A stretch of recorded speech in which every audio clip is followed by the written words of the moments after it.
অভিলাষী আঁচনি নহয়, এইটো ভাৰতবৰ্ষৰ ভিতৰত বোধহয় এটা শ্ৰেষ্ঠ আঁচনি।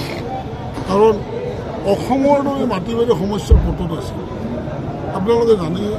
মই অলপ এই লগত জড়িত আছোঁ, সঁচা ক'ব লাগে বিভিন্ন আৰ্থিক প্ৰকাৰে। তেতিয়া যিটো মাটি 1 কোটি টকাৰ মাটি 1 লাখত মানুহে এৰি দিবলৈ বাধ্য হৈছে। মাটিখিনি চিলিং, মাটিখিনি চৰকাৰী, তাৰোপৰি 1 লাখটো দিওঁতে আমি দৌৰোঁ মানুহখিনি কিয় কিনি কি কৰি।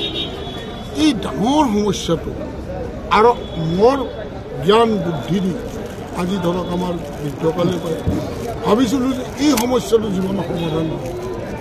কিন্তু আমাৰ মাননীয় মুখ্যমন্ত্ৰী হিমন্ত বিশ্ব শৰ্মাৰ বিচক্ষণতা, বিচক্ষণ অতি বিচক্ষণ যিটো ক'ব পাৰি যে অসমৰ উকিল, অসমৰ লেণ্ড ৰেভিনিউৰ মানুহখিনিয়ে নহয়, ভাৰতবৰ্ষৰ বিভিন্ন স্তৰত এই সমস্যাটো কেনেকৈ সমাধান কৰিলে গোটেইখিনি পুংখানুপুংখভাৱে অধ্যয়ন কৰি এটা ধুনীয়া সূত্ৰ উলিয়ালে, যাৰ কাৰণে কোটি টকাৰ বাজেট কৰিলে। কোটি টকাৰ বাজেট কৰি চৰকাৰে আমাৰ মানুহখিনিক পট্টা দিবলৈ সমৰ্থ হ'ল। বসুন্ধৰা 1, বসুন্ধৰা 2 আৰু বসুন্ধৰা 3 এনেকৈ বসুন্ধৰা 20 মান পাব। তাৰপিছত অসমৰ ডাঙৰ জ্বলন্ত সমস্যা অগ্নিকুণ্ড, যিটো আমাৰ অসম আন্দোলন হৈছিল তাতকৈও ডাঙৰ আন্দোলন ভিতৰত এইটো। গতিকে এই আন্দোলনৰ সমাধা হৈ গ'ল আজিৰ পৰা। আৰু তাৰ কাৰণে মই মুখ্যমন্ত্ৰী মহাশয়, মজলীবাসী হিচাপে, গুৱাহাটীবাসী হিচাপে, অসমৰ এজন নাগৰিক হিচাপে বিধায়কৰ ভূয়সী প্ৰশংসা কৰিছোঁ। আপুনি কৈছে যে আপুনি এই বিষয়ত জড়িত আছিলে বা যথেষ্ট অভিজ্ঞ। এই যি মণ্ডলসমূহ আছিলে বা চৰকাৰী বিষয়াসকলে কিন্তু হাৰাশাস্তি কৰিছিলে মাটিৰ ক্ষেত্ৰত, আজিৰ পৰা সেই সমস্যাটো দূৰ কৰে। যথেষ্ট হাৰাশাস্তি নহয়, চৰকাৰী মণ্ডলখিনিৰ কাৰণে মানুহে, মই নিজেই বাস্তৱ যে কোটি টকাৰ মাটিটো 2 লাখত দিবলৈ বাধ্য, যে মাটিটো ৰখা যি কৰা এই এটা সমস্যাৰ সৃষ্টি হৈছে। আৰু এই সমস্যাটো মই কিন্তু যদিও আগতে কৈছিলে আমাৰ জাতি মাতিয়া ভেটি আমি ৰক্ষা কৰিম, এই শ্লোগানটোৰ কিমান বাস্তৱিকতা আছিল এইটো বুজি পোৱা নাছিলোঁ।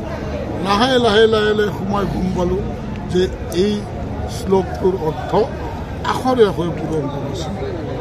আৰু পূৰণ কৰা কিন্তু সহজলভ্য নহয়, আনে হ'লে নোৱাৰিলে হয়। মাননীয় মুখ্যমন্ত্ৰী মহাশয়ৰ বিচক্ষণতাৰ বাবে এইটোত ছাকচেছ হয়। তাৰ বাবে ধন্যবাদ। বসুন্ধৰা আৰম্ভণিতে মুখ্যমন্ত্ৰী মহোদয়ে কৈছিলে যে আপোনাৰ পৰা পৰামৰ্শ লৈছিলে। পৰামৰ্শ দিছিলোঁ আমি এজন বিধায়ক হিচাপে, এজন নাগৰিক হিচাপে। যিখিনি সমস্যা আছে আৰু এই সমস্যাখিনি ইমান ধুনীয়াকৈ অনুধাৱন কৰিছিল, যাৰ কাৰণে আজি 3.5-3.5 কোটি মানুহ উপকৃত হ'ল। শেহতীয়াভাৱে কংগ্ৰেছত যি দেখিবলৈ পোৱা গৈছে, এজনৰ পিছত সিজন বিধায়কে সমৰ্থন দিছে।